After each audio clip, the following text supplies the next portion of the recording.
I'm currently doing a training camp in Thailand, but before coming out here, I wanted to test my fitness and see where I was at by going to do a VO2 max test. Enjoy the video, catch you in the next one.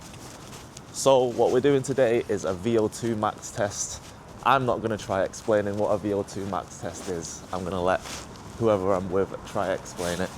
You won't hear me talking much in this video because Francesca does most of the explaining. She is the woman that helped me do the testing. So I'm just gonna let her talk, explain how the test works, and then yeah, it's a lot better than me trying to come on a voiceover and explain it to you. I came in, I basically had to just fill out my medical history, if I have any problems with my heart or anything like that, anything stopping me from doing the test. Then we went to get changed and then we jumped straight into the test. You can put them back on me, it's not a problem. Thank Come on you. in. Have a seat, Kelvin. That's your little space there. You can make yourself nice and comfortable. You're a Muay Thai fighter, Yeah. and you're coming back from shin splints. Yes. And you're going off on a camp soon, so you just want to look where your fitness is at. Yeah. Okay. Because I've not really seen Muay Thai fighters do these type of tests Yeah. because it's kind of, the fitness is different. Yes, It's yeah. very anaerobic, Yeah. short bursts. Yeah, yeah. So I just want to see, it's just a Yeah. little guideline. Yeah, but you need that big aerobic engine anyway for Yeah. recovery and things Yeah. like that, so it'll be interesting to see. So at the moment you're building back up to around 20 kilometres an hour. 20 kilometres an hour. A week, yeah. 20 kilometres Yeah. a week. So in terms of the testing itself, VO2 max test, it's to find your maximal oxygen consumption, the maximum amount of oxygen your body can use. So it's the top end of your aerobic system, really, really good marker of your aerobic capacity and where your aerobic fitness is at. There'll always be a limit to it. There's a limit within our genetics, Yeah. but training and exercise allows us to maximise sort of that value within our genetic. And unfortunately as well, as we hit 25 to 30, it decreases by 1% every year. So just Yeah. keeping actively fit just help stall that process. In terms of the testing itself, I'm going to go sort of in the middle between of your easy pace and your tempo pace. So it's going to be moderate but not too hard. Okay.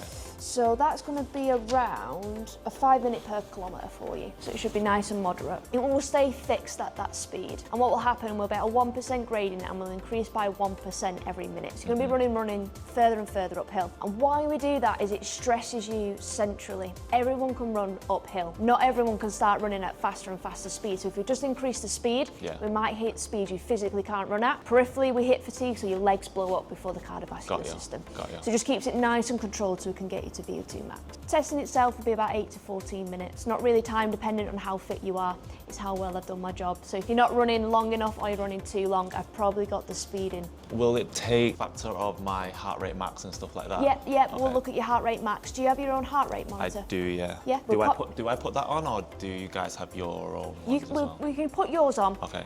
Just because then when you go through with training, Yeah. it's tailored into your training, and the optical ones nowadays, they're quite similar to the chest straps. Got ya. They're just about a few seconds delayed. Yeah. So we'll This use is yours.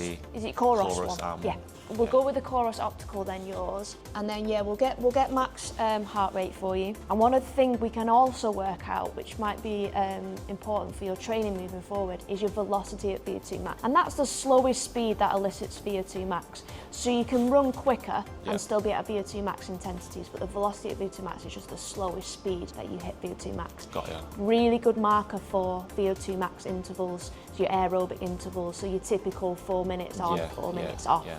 That we'll be able to estimate the pacing of that and give you that pacing, and that will roughly work around your max heart rate Could this as well. be used to determine heart rate zones as well, or is that in a different test? Different test. So we can estimate. Yeah. So we can estimate based on percentages of max heart rate, percentages of velocity at VO2 max, and some of the gas data. There are estimates at the end of the day. Yeah. It'll be interesting to see Yeah, we'll that. definitely hit it today as we Hopefully. we'll push you to the max there. Hopefully. So I'll start the treadmill in 3, 2, 1.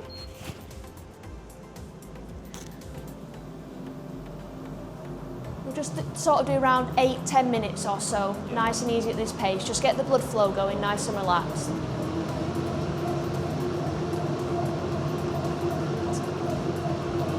I'll just be behind you, Kelvin, finish setting up. If you need me, just give me a shout, all right? No problem. A classic situation where you think your mic's turned on, but it's not. So what I was trying to explain here was basically that we're just getting ready by doing a little warm-up, which was at 6 minutes per kilometer pace for around 1 kilometer or so. This test also says that you shouldn't do intense workout or strenuous exercise one day prior to it. But me, I went to Cape on Tip to do some sparring the day before this, and it's always intense at Cape on Tip. And I was basically just trying to explain that I hope it doesn't affect my test results too much and I can actually push myself to the limit and get proper results. When I was peak fitness last year before all the injuries, I don't know how accurate these Garmin's are, but it was showing 61. Okay, yeah. But right now it's dropped to 55. Yeah. So I want to see if I can hit that level. How accurate do you find these? So with these, the algorithm that, from my understanding how the Garmin works is, you need to have GPS data, so you need to do outdoor running. So if you do predominantly if you're running on the treadmill with no GPS data, it's not going to be very accurate for looking at VO2 max. It also then looked at the amount of time that you accrue at and above 85% of your max heart rate. So a lot of the speed stuff. So if you're coming back from injury or you're going through a base block in the winter where you're doing predominantly zone 2 training, for instance, then tends to drop down the VO2 max, but not necessarily because you're not fit, just because of the way the algorithm works, looking at GPS data, 85% max heart rate, and it likes to use anything like a chest strap, for instance, to measure heart rate. So if you haven't got all three of those criteria and working at the same time, VO2 max just naturally might decline down on your watch. So if you've ever wondered how your VO2 max is measured on your Garmin watch, that explanation from Francesca there was pretty interesting. I never knew, now I do know. And after warming up on the treadmill about 10 minutes at an easy pace, we slipped on the face mask, which felt pretty awkward at first, but you kind of forgot it was there. And then we stepped onto the treadmill to get the harnesses on. The harness was attached to a rope, which was attached to a magnet onto the frame of the treadmill. And it basically was to protect me, so if I fell over or if I just was too exhausted, it would pull the magnet and stop the treadmill immediately. So as you can appreciate, it's quite a big treadmill and you don't have the bar at the front that you normally would have on a commercial treadmill. So where you are now is a great treadmill position. You can have that red button in the corner of your eye. I'm going to be stood right here, so you'll be in line with me. If you feel the rope hitting in the back of your head, you've probably travelled a little bit too far back. And if you feel like it's pulling you back, you're probably too far forward. But it's a huge treadmill. You're not going to run off the back, you're not going to run off the front. So if you settle into a comfortable position on the treadmill, I'll just kind of maintain you there, all right, so you're nice and comfortable. If you feel me playing with the, adjusting the rope there behind you, or these lines, just ignore me. It's just making sure I'm keeping you in that comfortable position. All right, 12 kilometres an hour, should I say? Good to go. So the jump's going to start in 3, 2, 1. Taking a step with the treadmill, that's it. Gradually coming up to speed.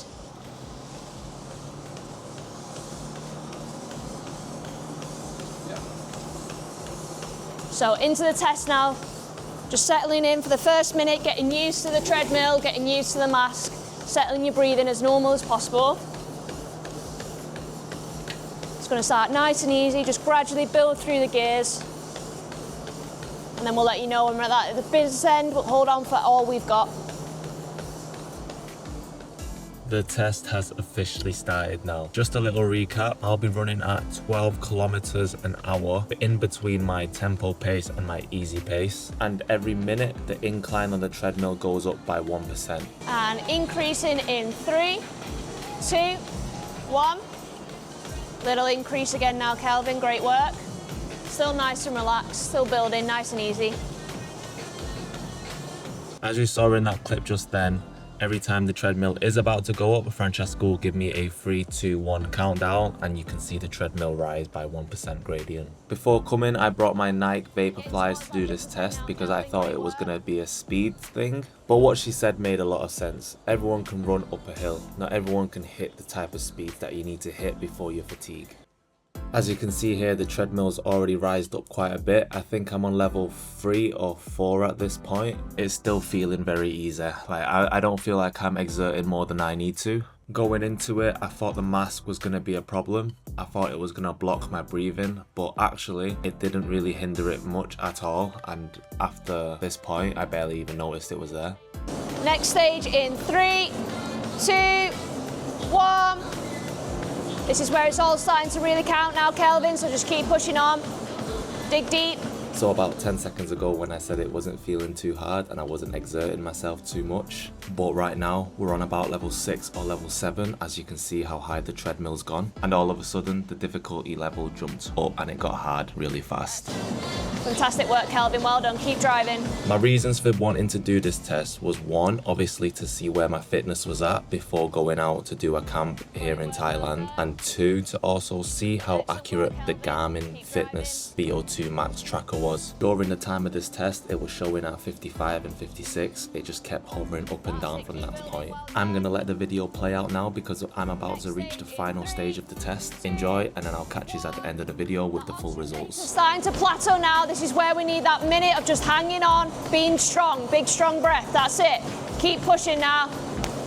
Keep building, great work, Kelvin, come on, push, push, push. That's it, well done. Keep driving now, that's it. Keep pushing. Great work, Kelvin, that's it, keep driving, come on, push, push, push. Great work, well done, drive, drive, drive. That's it, Kelvin, well done, push, push, push. 30 more seconds, push, push, push, drive, drive, drive. That's it, Kelvin, well done, nice and strong, good work. Push, push, push, hanging on, that's it, keep going. 1. Great work, well done. We get that mask off. Big, deep breaths in now.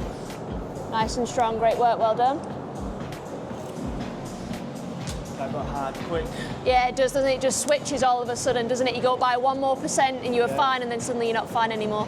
Here is some of the basic data that it gathered. On the left, you see blue triangles going up alongside red triangles going up. The blue represents oxygen that I'm taking in, and then the red represents carbon dioxide that I'm breathing out. See a very clear crossover where carbon dioxide now sits on top and oxygen sits underneath. This is when we start to work anaerobically and we start to work at VO2 max intensities. And it's in this sort of plateauing oxygen data that we've got here that we're held on for about a minute and a half that we'll be able to work out VO2 max. So it's from this data here now. We'll export this, I'll do some calculations on it, clean up some of the gas data. It's within this data here that we'll work out VO2 max, and I'll be able to estimate your velocity at VO2 max, so the slowest speed that elicits VO2 max, which will be a good marker of your interval training. So we're done. I don't get the results till a week, but that's the VO2 max test. I couldn't explain it, but Francesca explained it perfectly. So we're done now and we're going. It's 1 week on now and I've got the results back. I actually got the results back before, but because I was traveling and training, I didn't really have time to analyze it, but let's look at it together. You'll have to excuse me because my screen's down here, so I have to look down to look at my screen. I'm gonna also put a screenshot of it here as well, so you guys can look along with me. So it says here, your VO2 max was recorded at 55.19 mLs.